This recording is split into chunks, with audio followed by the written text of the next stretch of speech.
Buenas, hoy les vamos a hablar sobre los antibióticos betalactámicos. El grupo está compuesto por Karina Villalobos, Isaac Alvarado, Daniela Vega y Andrea Cubillo. ¿Qué son los antibióticos? Los antibióticos son sustancias que son producidas por hongos y bacterias que están presentes en el suelo. Tienen características bacteriostáticas, es decir, que inhiben el crecimiento de la bacteria, o bactericidas, que eliminan la bacteria. Posee una toxicidad selectiva, una especificidad y una elevada potencia biológica, con el objetivo de hacer el menor daño posible al hospedero. Específicamente, los antibióticos betalactámicos inhiben la síntesis de la pared celular de las bacterias, inhibiendo la polimerización del peptidoglicano.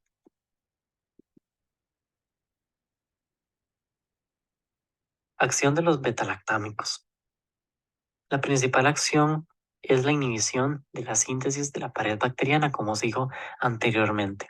La pared bacteriana se sitúa fuera de la membrana citoplasmática, rodeando a la bacteria, que se compone principalmente de una proteína denominada peptidoglicano que está formado por aminoácidos.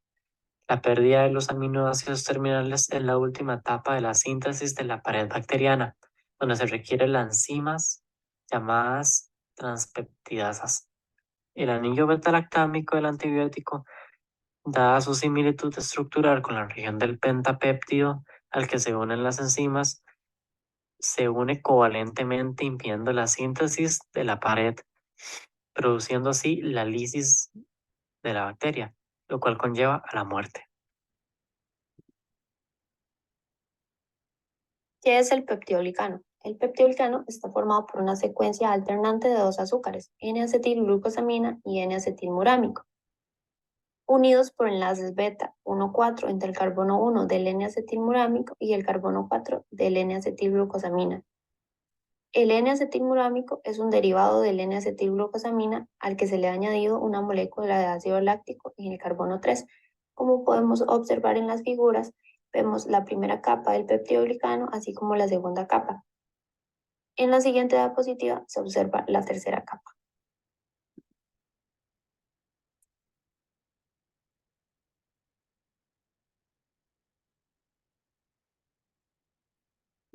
Pared celular de gram positivas y gram negativas. Tal y como se mencionó anteriormente, la pared celular bacteriana está compuesta por glucanos, proteínas biosintetizadas en el citoplasma, N-acetilglucosamina y ácido N-acetilmurámico, enlazados por un puente péptido. Los puentes péptidos se forman por las pentaglicinas gracias a la enzima transpeptidasa. De este modo, la estructura global es una sola macromolécula gigante que envuelve al protoplasto, formando un sáculo rígido que tiene el volumen y la forma de la bacteria respectiva. En esta imagen de la diapositiva podemos ver los enlaces beta del 1 al 4 que mencionó mi compañera anteriormente y las estructuras respectivas del N-acetilglucosamida y el ácido N-acetilmurámico.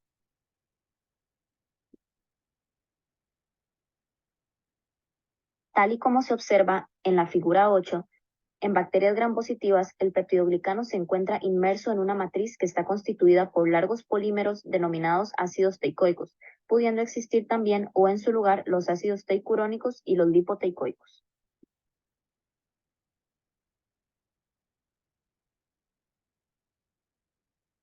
Los ácidos teicoicos representados en la figura 7 están presentes en muchas bacterias gram positivas, pero no en todas.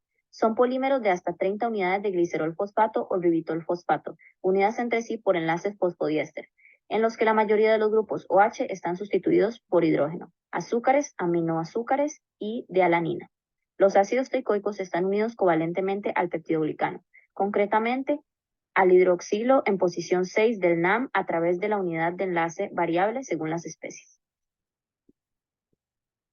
Ciertas bacterias gram positivas, cuando se someten a un régimen de limitación de fosfato, son incapaces de sintetizar ácidos teicoicos, pero en su lugar producen ácidos teicurónicos, los cuales están representados en la figura 9.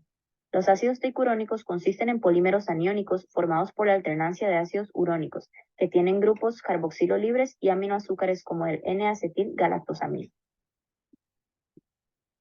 Por último, los ácidos lipoteicoicos están presentes en todas las bacterias gram positivas, aún en condiciones de carencia de fosfato, y se trata simplemente de ácidos glicerol teicoicos que se encuentran unidos a la membrana citoplasmática, concretamente unidos por enlaces fosfodiéster con glucolípidos de membrana, mientras que el otro extremo de la cadena queda expuesto al exterior. Estos se pueden ver en la figura número 10.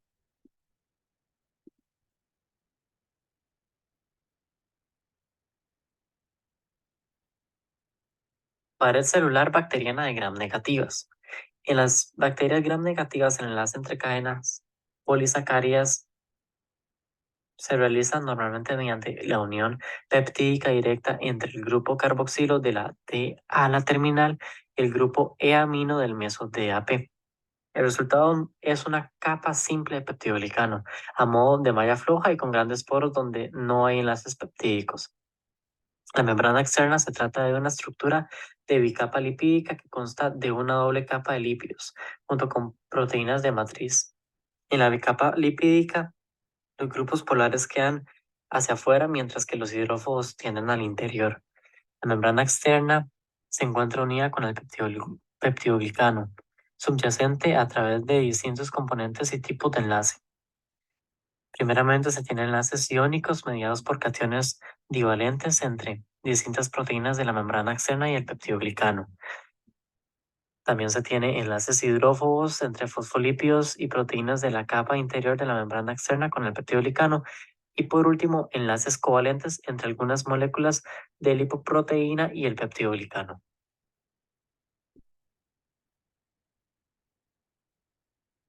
Penicilinas.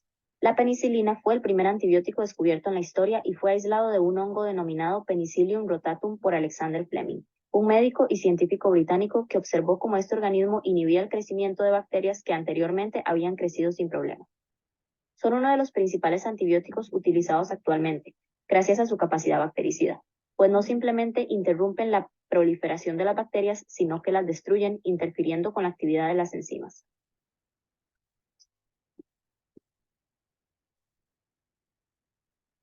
La estructura básica de las penicilinas consiste en un anillo de tiazolidina, el cual está representado en la imagen con el número 1, unido a un anillo beta-lactámico, el cual está representado en la imagen con el número 2, al que está unido una cadena lateral R. El núcleo activo de las penicilinas es el ácido 6-aminopeniциlánico, constituido por una estructura beta-lactámico-tiazolidínica anillada, la cual se une a una cadena lateral variable que determina muchas de las características antibacterianas y farmacológicas de un tipo determinado de penicilinas.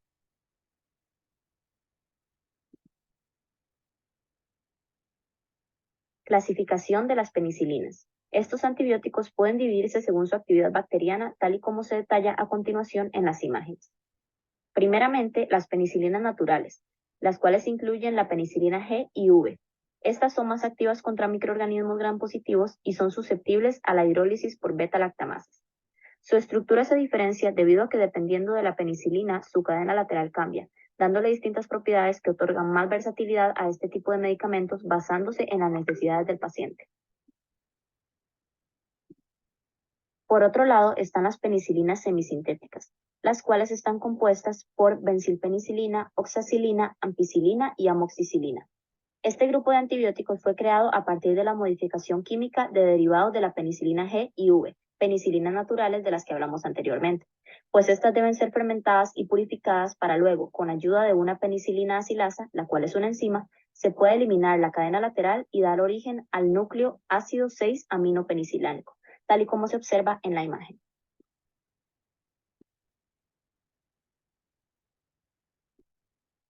Un subgrupo que podemos encontrar en las penicilinas son las penicilinas resistentes a penicilinasas. Este tipo de penicilinas son parte de las penicilinas semisintéticas mencionadas anteriormente. Sin embargo, surgieron debido a que ciertas cepas de estafilococos desarrollaron como mecanismo de acción las penicilinasas, las cuales son enzimas que inactivan a varios antibióticos al hidrolizar el anillo betalactámico de los mismos. Cambios posteriores en la cadena lateral de la estructura química permitió el desarrollo de penicilinas con mayor actividad, tales como las aminopenicilinas, las cuales se pueden observar en la imagen, al igual que las carboxipenicilinas, ureidopenicilinas y penicilinas combinadas con inhibidores de beta-lactamasas, de las cuales se detallará más tarde.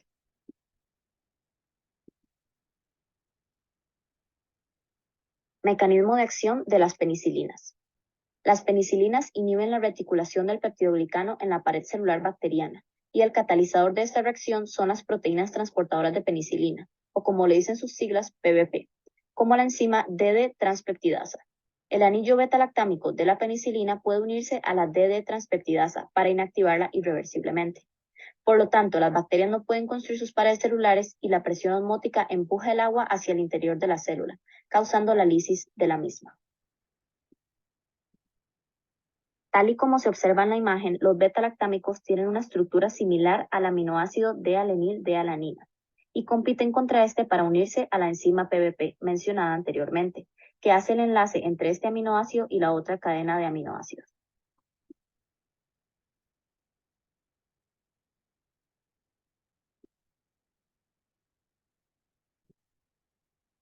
Cefalosporinas son similares a penicilinas, se diferencian debido a que son mucho más resistentes contra las beta-lactamasas. Son las primeras cefalosporinas aisladas del hongo Cephalosporium acremonium, donde surgieron las cefalosporinas C, P y N, a las cuales también se le consideran cefalosporinas madres. Son sustituyentes para pacientes alérgicos a penicilinas, el cual es ante el 5% de la población mundial, efectivas contra bacterias gram positivas y negativas, es decir, pueden ser de amplio espectro y de espectro reducido.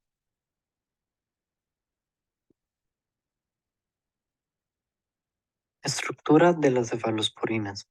Poseen un anillo dihidrotiazina que está unido a un componente central, el cual es el anillo betalactámico, el cual está constituido por un anillo de 4 miembros que contiene un átomo de nitrógeno, uno de carbono, un oxígeno y un azufre, esenciales para la actividad antimicrobiana por su semejanza con la estructura de los sustratos naturales de las PBPs.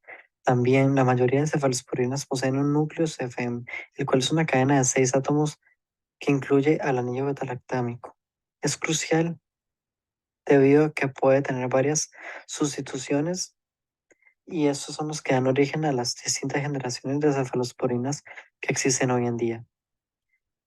Por otro lado, poseen distintos grupos laterales que se unen al núcleo en diversas posiciones, como en el carbono 7, el cual altera las capacidades antimicrobianas, y en el carbono 3, el cual está relacionado a propiedades farmacocinéticas y a la alteración de metabolismo asociados a las distintas generaciones que existen.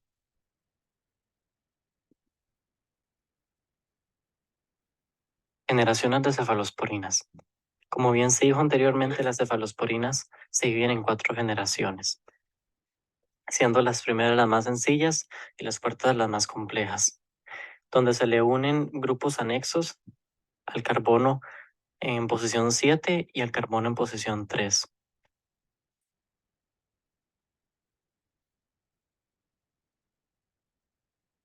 Mecanismo de acción de las cefalosporinas. Su mecanismo de acción es muy similar a los demás antibióticos betalactámicos, inhibiéndose la síntesis del peptidoglicano, dando como resultado la lisis bacteriana.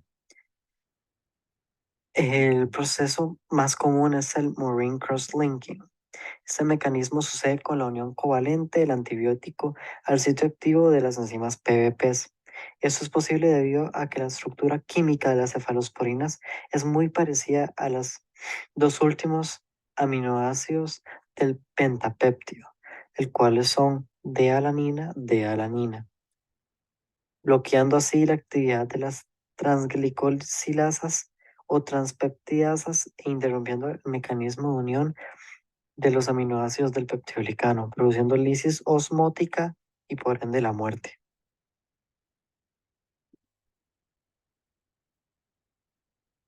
Mecanismos de resistencia contra las cefalosporinas.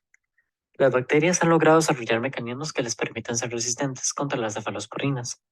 Muchas veces se generan debido a que el antibiótico es incapaz de llegar al sitio activo donde ejerce su función. También se puede ver a cambios que sufren las proteínas de unión, específicamente enzimas, las cuales son el blanco que ataca el antibiótico. Y al no llegar a este, su afinidad decrece notablemente. El mecanismo más común de defensa de las bacterias sobre las cefalosporinas es la destrucción del anillo beta-lactámico por hidrólisis, específicamente el enlace entre el carbono en posición beta y el átomo de nitrógeno en la posición 1. Esto se logra mediante la adición de una molécula de agua, que se divide en un protón H+, y un grupo hidroxilo OH. El protón ataca al carbono en posición beta, mientras que el grupo hidroxilo ataca al átomo de nitrógeno, dando como resultado la ruptura del enlace amida y la apertura del anillo. Cabe destacar que dependiendo de la generación de cefalosporinas y el tipo de beta-lactamasa que libere una bacteria, permite que la hidrólisis se lleve a cabo más rápido y con más eficiencia o que no se dé por completo.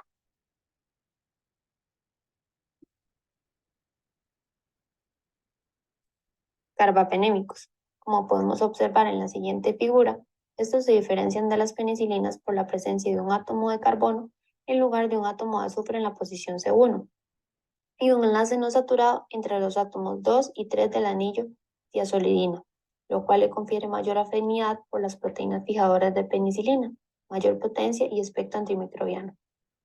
En el anillo tienen además una adición de cadena hidroxitil en la posición R2, que junto a la posición trans en C5 y C6 y R en C8 aumentan la resistencia a la hidrólisis de las beta-lactamasas, incluidas las de espectro extendido o las BLES y las AMC.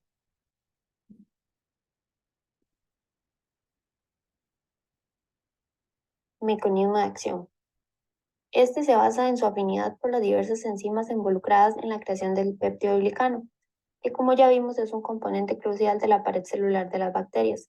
Dichas enzimas se conocen como PBPs o proteínas ligadoras de penicilinas y se clasifican en transglicosidasas, transpeptidasas y carboxipeptidasas de acuerdo a su función. En el caso de los carbapenémicos se sabe que en las bacterias gram negativas tienen alta afinidad por las PBPs de alto peso molecular. No obstante, como podemos ver en la imagen en la parte A, en dichas bacterias, para llegar a su sitio de acción tienen que atravesar una membrana externa a través de porinas inespecíficas o OMPs. Situación que, como vemos en las bacterias gram positivas en la imagen B, no sucede, ya que estas no tienen membrana externa.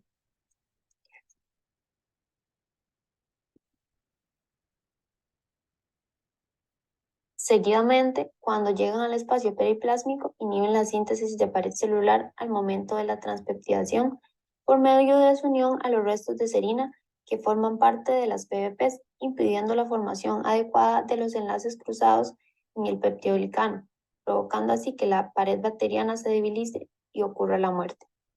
Las PBPs inhibidas por los carbapenémicos son principalmente 1A, 1B, 2 y 3.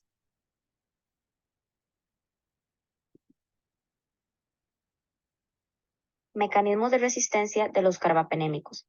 Las bacterias pueden resistirse a la acción antibiótica carbapenémica con distintos mecanismos, los cuales se mencionarán a continuación. Primeramente está la disminución en la permeabilidad del antibiótico a través de la membrana externa por medio de porinas, las cuales son canales que le permiten transportar a la bacteria moléculas del medio externo al espacio periplasmático. También está la activación de bombas de flujo, las cuales son estructuras proteicas bacterianas que le permiten la expulsión de los antibióticos del citoplasma y del espacio periplasmático. Estas estructuras pueden tener una expresión permanente o intermitente en las bacterias. Seguidamente están las betalactamasas, las cuales principalmente son del grupo AMPC y las carbapenemasas.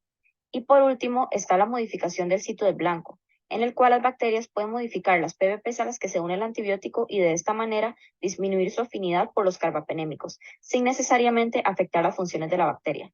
Por ejemplo, la resistencia a los carbapenémicos del Staphylococcus aureus meticilina resistente, dada por la PBP5 modificada.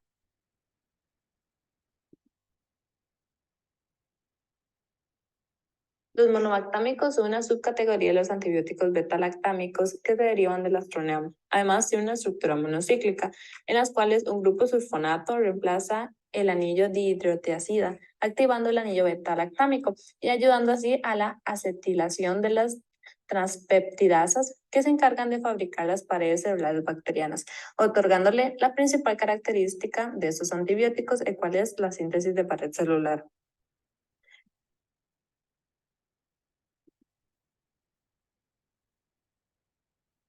Como mecanismo de resistencia, presentan una alta eficacia antibacteriana en una múltiple cantidad de especies, principalmente con enterobacterias, incluso en cantidades muy pequeñas. Asimismo, posee una gran estabilidad con lactamasas gram negativas mediadas por plásmidos, contando con una excepción, la cual es la enzima PSE2, que se puede encontrar principalmente en pseudomonas.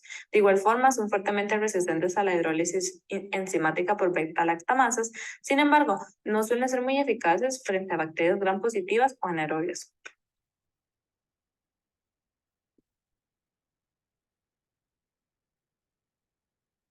Dentro de los tipos de monomactámicos encontramos el carumonam, el digenmonam y el astroneam, el cual ya fue mencionado anteriormente.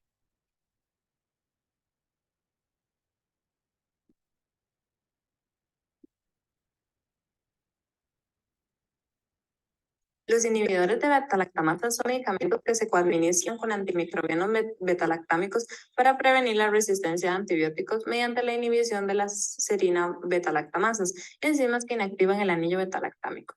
Algunos inhibidores que encontramos son el ácido clavulánico, el sulbactam, el tazobactam y el avistamam. Algunos de los principales medicamentos que se utilizan se detallan en la tabla que encontramos al lado izquierdo.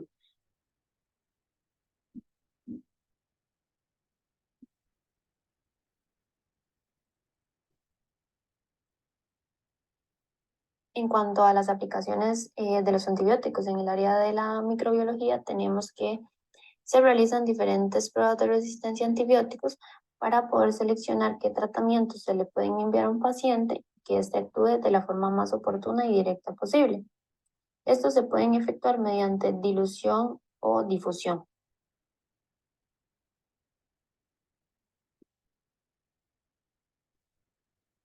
El primero de ellos es el método de Kirby-Bauer. Este es internacionalmente reconocido por el Instituto de Estándares Clínicos y de Laboratorios. Es una técnica de difusión la cual se basa en la formación de un halo de inhibición por la generación de un gradiente de concentración de antimicrobiano en agar inoculado. Aquí lo que se hace es rayar el patógeno en un agar de Müller-Hinton, que tiene que ser de 4 centímetros de grosor, y luego se colocan discos impregnados con antimicrobiano a una concentración conocida. Y estos discos hay tanto para bacterias gram negativas como gram positivas. Luego esto se incuba a 35 grados por 18 horas y después se observa si se formó un halo o no. Entonces aquí lo que vamos a tener es que si se forma un halo significa que la bacteria es sensible a esos antibióticos y si no se forma significa que es resistente. En este caso, en la imagen podemos observar que las bacterias que hay en este agar son sensibles a los diferentes antibióticos que se colocaron porque hay una formación de un halo de inhibición.